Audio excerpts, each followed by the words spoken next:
వారిని కూడా తన గోళ్లతో చీల్చివేసి ఉగ్ర నరసింహుడిగా ఆ రోజు హిందూ సమాజ రక్షణ కోసం ఈ యొక్క హిందూ పదపాదిశాయిని భారతదేశంలో స్థాపించి వారు ఛత్రపతిగా నిలిచినటువంటి వ్యక్తి. అలాంటి వ్యక్తి మనందరికి నిరంతరం స్ఫూర్తిగా ఉండాలి.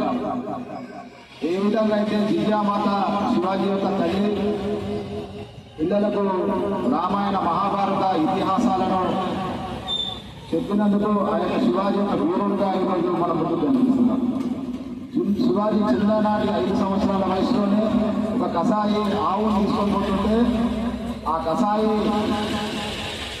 ఆవు ఏడుస్తూ ఉంటే ఆ ఆవు ఏడుపును చూసి భరించలేనటువంటి శివాజీ తన చేతిలో ఉన్న ఖడ్గాన్ని చూసి ఆ రోజు ఆ కసాయి యొక్క చెయ్యిని నరికివేయడం అంటే చిన్న వయసులోనే ఈ యొక్క రామాయణ మహాభారత భాగవతాల్లో ఉన్నటువంటి సారాన్నంతటిని తన తల్లి ఉప్పుపాలతో నూరు పోసినందుకు ఈరోజు శివాజీ మహారాజ్ మన ముందు కనిపిస్తున్నారు.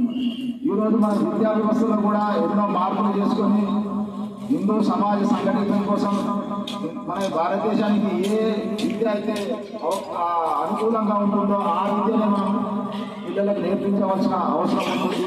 ఇలాంటి శివాజీ మహారాజ్ యొక్క పోరాట యోధులను తయారు చేయాలంటే తల్లిదండ్రులు కూడా మంచి వైపు పిల్లలు నడిపించాలని చెప్పేసి కోరుకుంటూ యొక్క అవకాశం ఇచ్చినందుకు కోరుకుండా డివిజన్ కార్యవర్గ సభ్యులందరికీ హృదయపూర్వక ధన్యవాదాలు.